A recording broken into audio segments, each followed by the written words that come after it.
Olá, nono ano. Vamos iniciar nossa aula de língua portuguesa direcionada ao desenvolvimento das habilidades de leitura, na qual nós iremos explorar os descritores SAEB. Hoje nós trataremos sobre as relações lógico-discursivas presentes em um texto. A competência de estabelecer relações lógico-discursivas envolve habilidades referentes à continuidade e à progressão do texto. São diversos os mecanismos que asseguram a coesão de um texto. Há mecanismos que estabelecem relação entre as palavras, outros que estabelecem relação entre períodos, e há ainda outros que estabelecem relações entre orações dentro de um mesmo período. Dentre os muitos mecanismos coesivos, nós destacamos os pronomes, os advérbios, as preposições, as conjunções. Então, vamos iniciar, o nosso estudo sobre esses mecanismos. Você sabe o que é coerência em um texto? Sabe para que serve? E coesão? O que é e para que serve em um texto? E sobre classes gramaticais, você já ouviu falar? São importantes para a construção e entendimento de um texto? Estabelecem relações lógicas? O que é necessário para que um texto tenha sentido? Vamos fazer a leitura desse fragmento. A seleção brasileira foi desclassificada porque o grupo não estava coeso. Faltou união. Vocês devem ter atitudes coerentes, disse a professora aos estudantes que estavam matando aula. Ter atitudes coerentes, aí nesse contexto, quer dizer ter atitudes lógicas, né? Então, a coesão e a coerência diz respeito à boa construção de um texto, né? Então, o entendimento bem-sucedido de um texto depende da capacidade que envolve conhecimentos necessários para que o leitor estabeleça relações que contribuem para a continuidade, progressão, garantindo a coesão e a coerência. Então, esses conhecimentos relacionam-se, por exemplo, ao reconhecimento de relações semânticas indicadas por conjunções, preposições, advérbios ou verbos. O grau de complexidade desses conhecimentos está diretamente associado à presença dos elementos linguísticos que estabelecem a relação e o posicionamento desses elementos dentro de um texto. Por exemplo, se um pronome está mais próximo ou mais distante do termo a que ele se refere.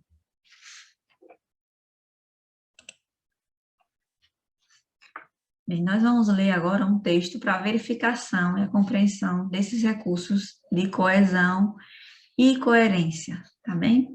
O texto é Não Te Amo Mais, de Clarice Lispector. Não te amo mais. Estarei mentindo, dizendo que ainda te quero como sempre quis. Tenho certeza que nada foi em vão. Sinto dentro de mim que você não significa nada. Não poderia dizer mais que alimento um grande amor. Sinto cada vez mais que já te esqueci. E jamais usaria a frase eu te amo. Sinto, mas tenho que dizer a verdade. É tarde demais.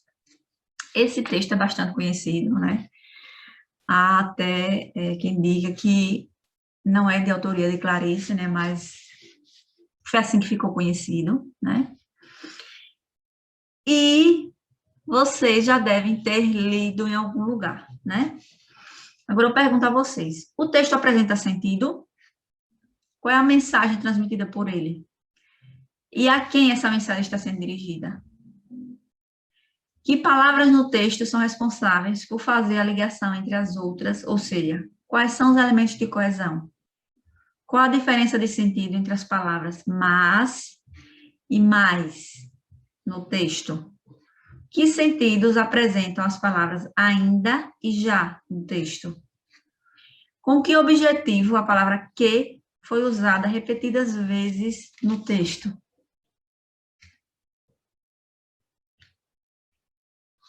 Agora, vocês vão ler, né, junto comigo, o mesmo texto, só que de baixo para cima. E tentem responder as mesmas questões que eu fiz antes, agora há pouco. Vamos lá? É tarde demais. Sinto, mas tenho que dizer a verdade. Eu te amo. E jamais usaria a frase já te esqueci. Sinto cada vez mais que alimento um grande amor. Não poderia dizer mais que você não significa nada. Sinto dentro de mim que nada foi em vão. Tenho certeza que ainda te quero como sempre quis. Estarei mentindo dizendo que não te amo mais. Então, agora o texto apresenta coerência e coesão?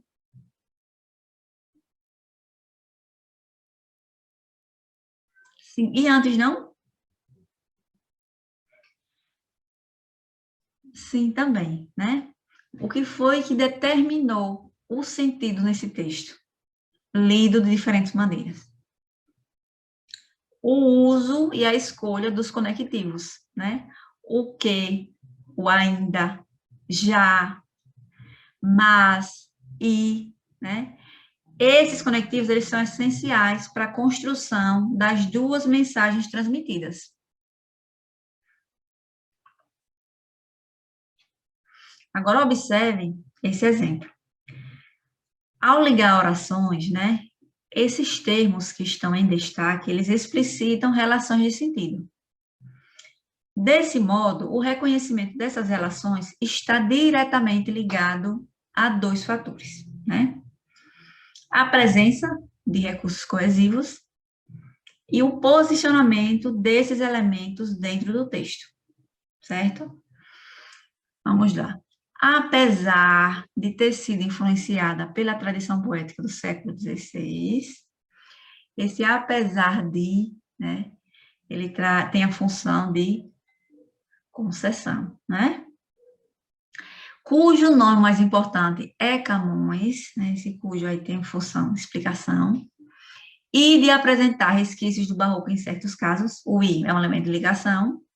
A poesia arcádica é um modelo de simplicidade e objetividade, se comparada com as obras do período anterior. Esse se tem função condicional, né?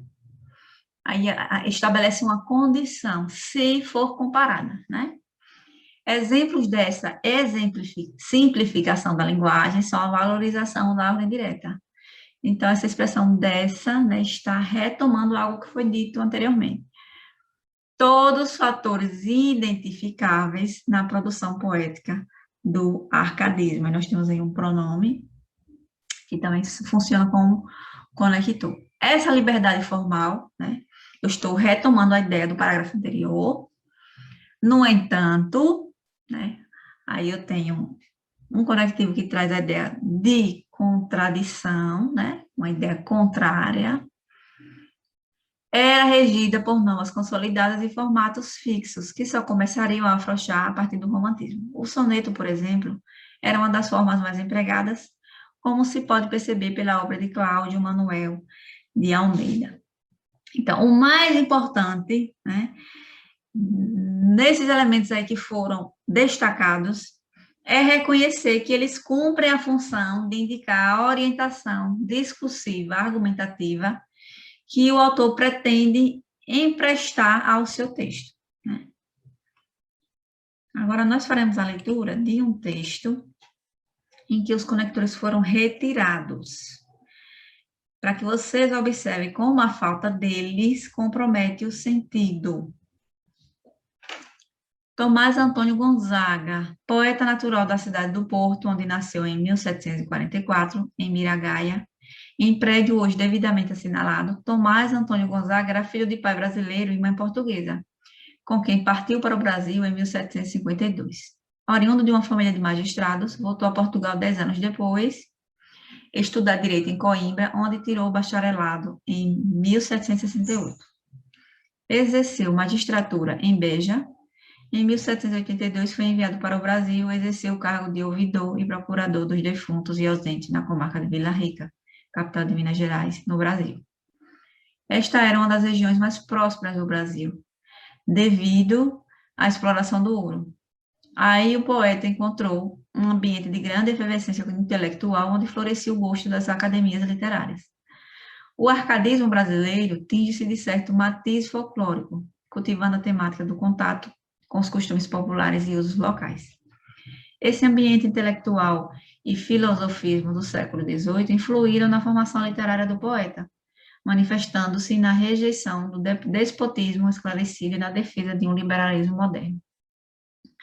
O seu espírito imbuído no naturalismo dos filósofos de 700 não permitiu a rejeição da existência do divino se manifestasse por vezes em ilações mais materialistas imbricadas nos ideais de libertinismo individualista e democrata republicano, que acalentou mais tarde. Foi também em Minas Gerais que Gonzaga se apaixonou por uma jovem da sociedade de Vila Rica, de 16 anos, de nome Maria Joaquina Dorotea de Seixas, que lhe inspirou boa parte de sua poesia. Marília de Disseu, obra em 3 volumes, publicado em 1792 e 1812. Marília é o nome que deu a Amada e Disseu o nome arcádico que adotou. Trata-se de poesias eminentemente arcádicas que combinam o bucolismo, os fingimentos pastoris e o arrebatamento amoroso. Agora vejam esse mesmo texto, agora fazendo uso de conectores.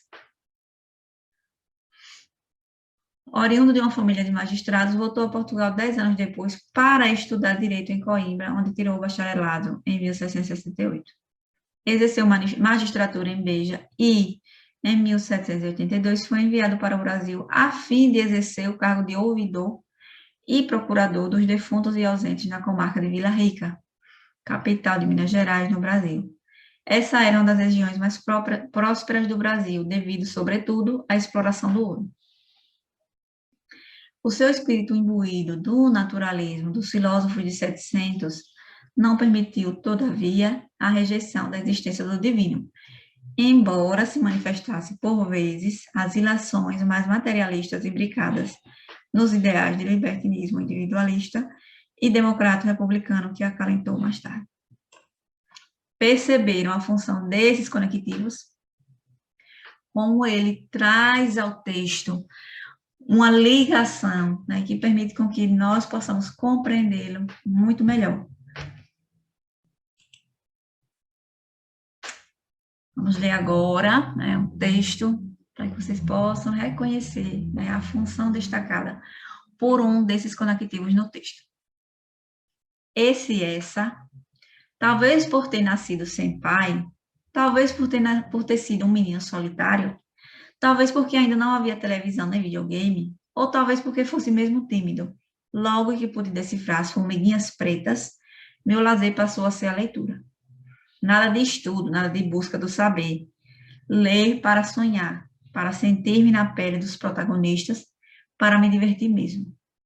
Quanto dessas leituras habita ainda em mim? Mas, pulando Lobato e os queridos autores da literatura juvenil, lembro-me de O Suave Milagre, do escritor português Eça de Queiroz. Que impacto! Eu li e reli o conto. Lágrimas, frições, emoções que acredito nunca mais ter conseguido sentir ao ler um texto. O Suave Milagre continua como uma das minhas narrativas favoritas.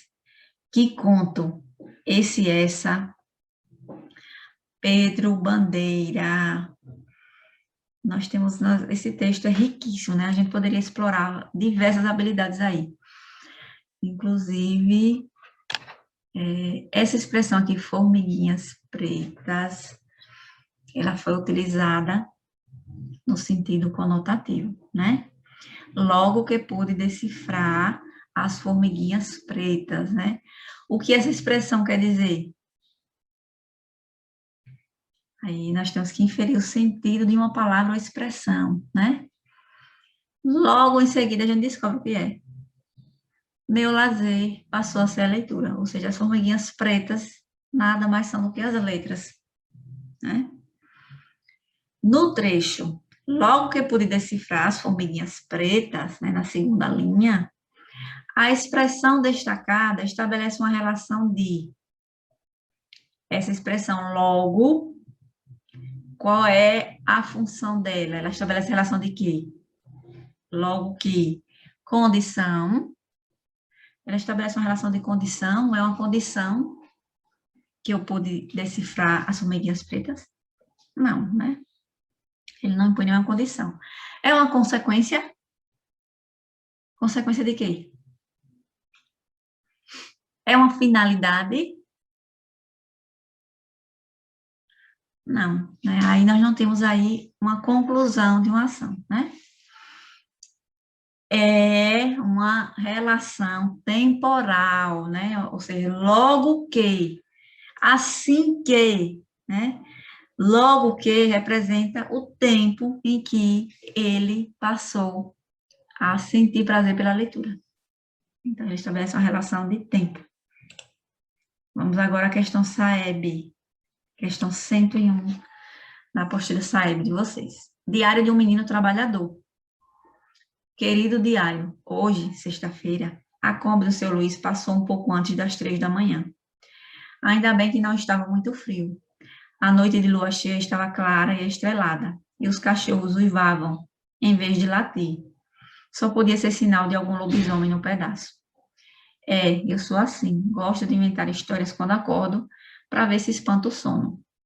Só que quase nunca dá certo. A gente acorda mesmo na hora em que começa a levar aqueles cestos pesados da padaria para a Kombi.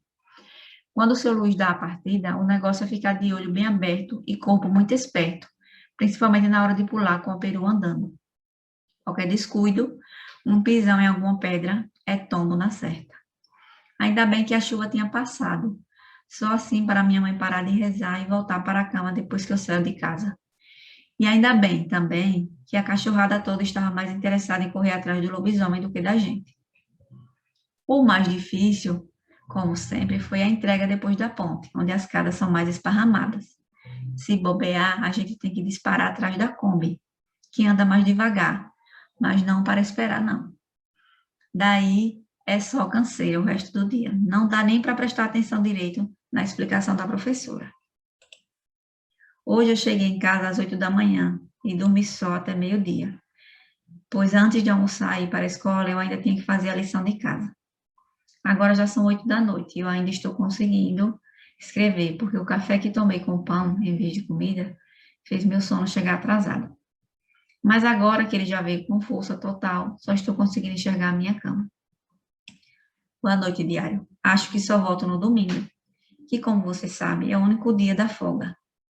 Além disso, vai dar para variar um pouco de assunto. Marquei um encontro com minha nova namorada. Só que ainda é segredo, não contei para ninguém. Jo Azevedo, Yolanda Ozaki e Cristina Porto, Serafina e a criança que trabalha.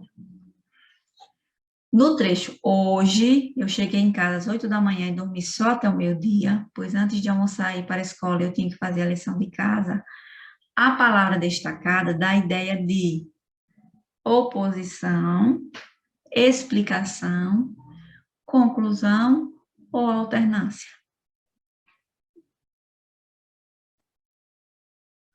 Esse, pois, né, está trazendo uma explicação do porquê chegou em casa às 8 e dormiu só até meio-dia, né?